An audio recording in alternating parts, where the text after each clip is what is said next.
بسم اللہ الرحمن الرحیم۔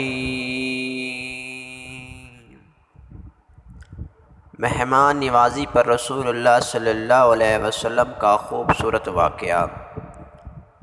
ایک عورت رسول اللہ صلی اللہ علیہ وسلم کے پاس آئی، اپنے شوہر کی شکایت کی کہ وہ بہت زیادہ اپنے دوستوں کو گھر میں دعوت دیتا ہے۔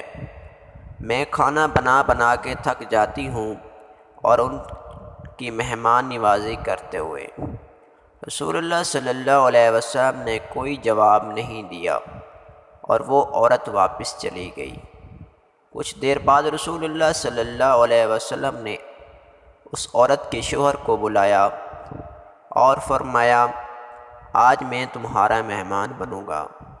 وہ آدمی بہت خوش ہوا اور اس گھر جا کے اپنی بیوی کو بتایا، رسول اللہ صلی اللہ علیہ وسلم آج ہمارے مہمان ہیں۔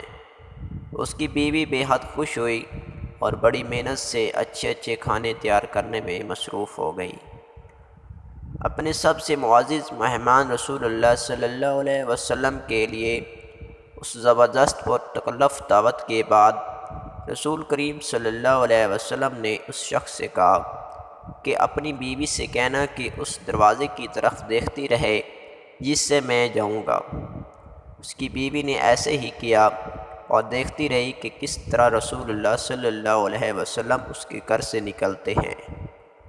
جیسے ہی رسول اللہ صلی اللہ علیہ وسلم دروازے سے نکلتے ہیں تو آپ صلی اللہ علیہ وسلم کے پیچھے بہت سے حشرات، بچھو، بیماریاں، دکھ تکلیفیں بھی گھر سے باہر نکلتی ہوئی نظر آئیں۔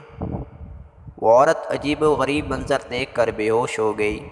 جب دوبارہ رسول اللہ صلی اللہ علیہ وسلم کے پاس آئی تو آپ نے فرمایا کہ جب تمہارے گھر سے مہمان جاتا ہے تو اپنے ساتھ ہر طرح کے خطرات، مشکلات اور آزمائشیں گھر سے باہر لے جاتا ہے۔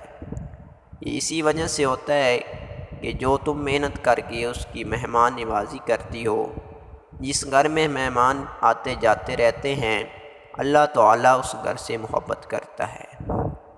ایسے گھر پر اللہ کی طرف سے رحمتیں نازل ہوتی رہتی ہیں۔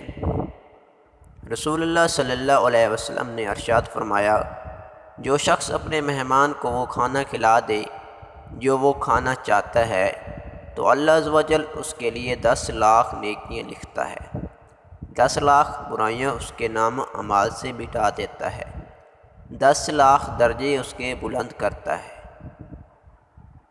دعا ہے اللہ تعالیٰ سے ہمیں بھی مہمان کی مہمان نوازی اور خدمت کرنے کی توفیق عطا فرمائے، آمین یا رب العالمین۔ ہماری معلوماتی ویڈیو اچھی لگی ہو تو چینل سبسکرائب کر لیں تاکہ نئی آنے والی ویڈیو آپ تک پہنچ سکے۔ جزاک اللہ خیر۔